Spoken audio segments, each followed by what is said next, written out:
പാകിസ്ഥാന് വേണ്ടി ചാരപ്രവർത്തനം നടത്തിയ കേസിൽ ഓപ്പറേഷൻ സിന്ദൂറിന് ശേഷം 1/2 ഡസനിലധികം ചാരന്മാരെയാണ് രാജ്യത്തെ വിവിധ ഏജൻസികൾ പിടികൂടിയത്.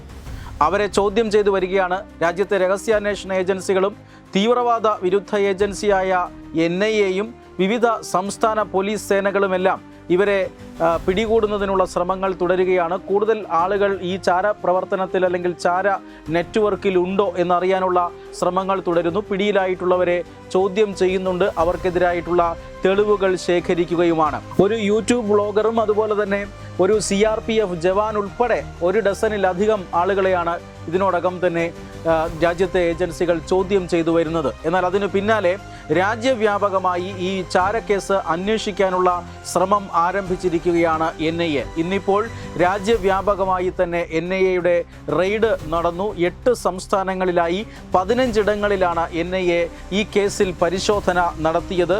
ദില്ലി, മഹാരാഷ്ട്ര, ഉത്തർപ്രദേശ്, പശ്ചിമ ബംഗാൾ, ഹരിയാന, രാജസ്ഥാൻ, ഛത്തീസ്ഗഡ്, അസം സംസ്ഥാനങ്ങളിലാണ് NIA-യുടെ പരിശോധന നടക്കുന്നത്. ഈ പരിശോധനയിൽ നിർണായകമായ വിവരങ്ങൾ ലഭിച്ചു എന്നാണ് സൂചന. ഇലക്ട്രോണിക് ഉപകരണങ്ങളും മറ്റ് തെളിവുകളുമടക്കം നിർണായകമായ വിവരങ്ങൾ ഈ ചാര നെറ്റ്വർക്കിനെ കുറിച്ച് ലഭിച്ചു എന്നാണ് സൂചന.